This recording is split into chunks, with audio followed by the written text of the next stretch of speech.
want to welcome everybody today. We're going to have a presentation real quick on making thoughtful financial decisions during uncertainty.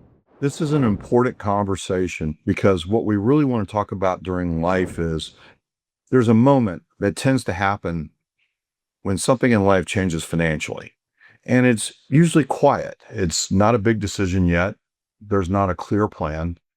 It's just a thought that sounds like something like, I'm just not sure what I'm supposed to do next. And what's interesting is that moment, it doesn't come from anything really more than not lack of information. It comes from something else. There are too many possible directions. There's no clear path to choose a direction. And that's where uncertainty shows up, not just in the situation, but in the decision-making process itself. So today I want to focus on something slightly different.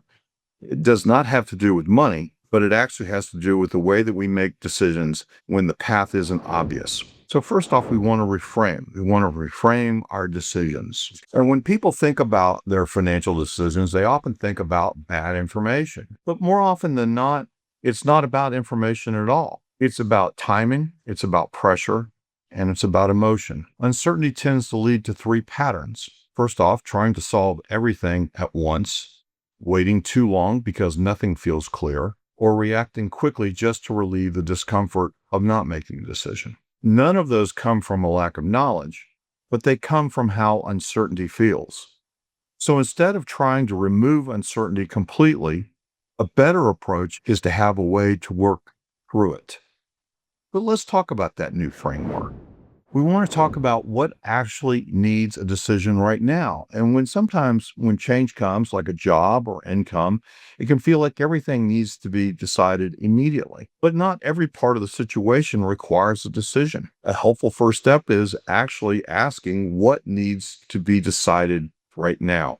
Not everything does. And realizing that, separating the situation from the decisions inside it can reduce the pressure almost immediately. Second, during uncertainty, people often aim for the perfect decision, but that's not what is usually realistic.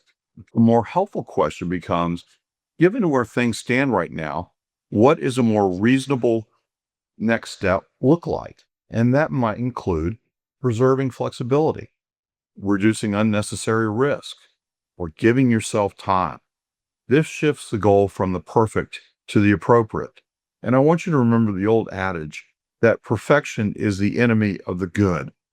The people that seek the perfect solution wind up never getting anything done. What we're looking for is what is most appropriate and good. And when we keep making good decisions, they compound to become great.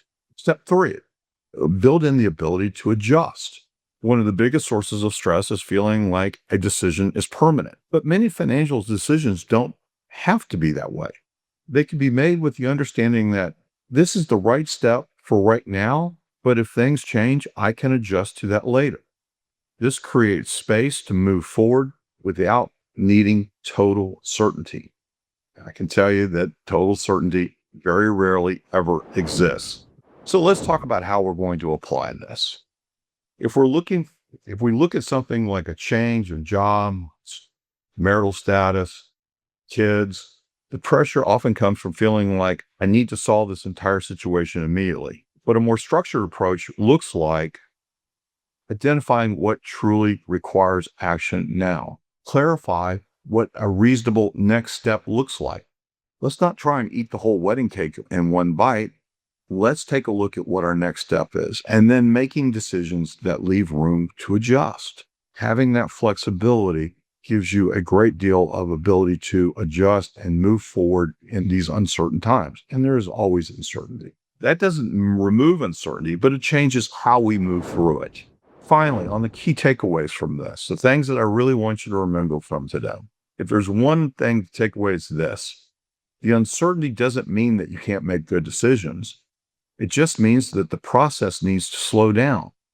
And when you have that, you take the pressure off, you slow down on these decisions, that you're not under pressure, that you've got to do something right now. And you're certainly not taking the approach where, okay, I'm not going to make any decision. If you move through this with the process that we've talked about, even when the future isn't clear, goal isn't to force certainty. It's to make decisions that are thoughtful, flexible, and are grounded in what's known today.